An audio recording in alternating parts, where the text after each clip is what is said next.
Investasi properti lebih stabil. Tidak pernah investasi properti turun seperti saham dari 500 jadi 50 rupiah.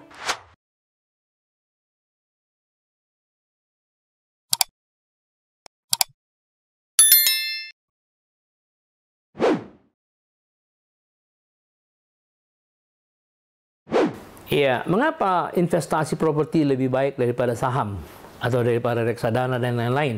Sudah jelas properti lebih baik sebagai investasi. Pertama, investasi properti lebih stabil.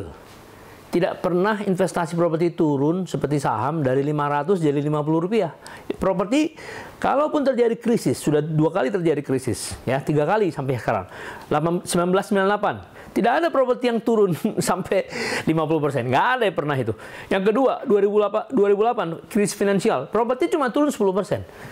Bahkan krisis kesehatan terbesar sepanjang sejarah. Tahun 2020, properti juga nggak turun sampai 30%. Nggak.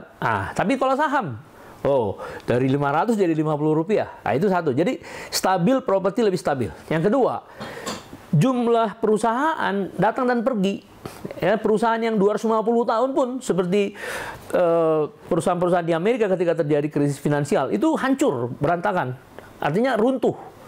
Nah, tanah udah 500 tahun Jakarta, ya sebuah tanah itu tetap aja sekarang tetap di situ. Berarti kan dari segi jangka panjang tanah itu lebih atau properti itu lebih solid investasi daripada financial asset, ya. Yang ketiga, kalau Anda beli saham 500 juta, Anda harus menyiapkan uang 500 juta. Kalau Anda beli properti 500 juta, hanya butuh uang 50 juta. Karena sisanya dibiayai bank. Berarti kan luar biasa investasi properti dibandingkan saham. Kalau dari segi yang 3 poin tadi. Nah, kalau misalnya saham naik 10%, 500 juta menjadi 550, untungnya 50. Tapi kalau properti, kalau 500 juta naik 10% jadi 550, modal kamu itu cuma 50. Itu namanya 100%. Nah, jadi udah jelas bedanya kan. Rata-rata investasi properti per tahun itu bisa dikatakan kalau di lokasi Sunrise itu 20. Pertama dari real rental yield, ya kan, dari cap rate-nya itu sekitar 5-7%. Dari kenaikan harga itu 13-15%. Jadi sekitar 20%. Ya. Kalau saham itu kalau kita taruh di reksadana itu 9%. Jadi dari sisi manapun properti, cuman banyak orang yang tidak ngerti properti itu, gitu. Itu masalahnya. Jadi kalau Anda dikatakan beli rumah sambil investasi, bisa dikatakan layak, memang layak itu, dianggap sebagai investasi jangka panjang, ya, tapi juga sebagai tempat tinggal, gitu. Pasar itu kan paling prospektif kan di bawah 1 miliar, di atas 200 juta. Jadi balik lagi tergantung lokasi.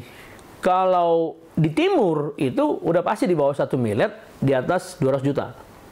Ya.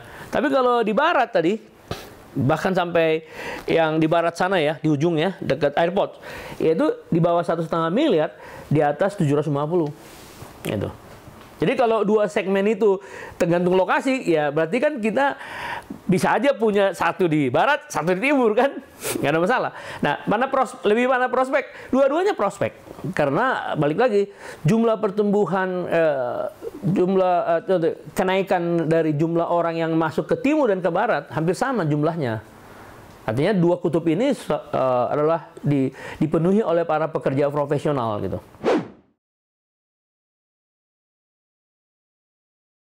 Sekali lagi, pengembang yang harus turun. Kenapa? Pengembang kan cash flow-nya kan bergantung pada milenial gitu. Itu kan faktanya. Pembeli-pembeli umur 60 ya kolonial itu kan udah berkurang jumlahnya. Jadi kalau mau membuat perusahaan secara jangka panjang, sustainable secara jangka panjang, ya masuki milenial dengan segala atributnya, dengan segala gaya hidupnya. Jadi kalau mau melakukan edukasi kepada milenial, ya lakukan buat channel pembelajaran. Jadi jangan terlalu jangan terlalu mempromosikan kekuatan pengembangnya, tapi coba mendidik mereka pelan-pelan bahwa investasi properti itu bagus. Nah, dengan sendirinya nanti mereka akan melirik kok. Ya, landed house yang paling bagus karena sekarang ini kan pasar didominasi oleh end user. Nah, end user itu kan ada dua. End user yang menggunakan langsung tapi beli, end user yang menggunakannya sebagai sewa, transit. Artinya sebelum dia memiliki kan semua orang menyewa. Jadi kalau dikatakan target mana, tetap milenial juga. Milenial jadi target untuk first time buyer, orang yang benar-benar baru membeli rumah, dan juga renter yang benar-benar memang mencari untuk sewa sampai menunggu dia mengumpulkan DP baru masuk ke jual. Jadi dua-duanya milenial itu. Jadi yang paling prospek mereka itu. Sekali lagi segmen tadi di barat itu 750 sampai 1,5, di timur itu 200 sampai 1 miliar gitu.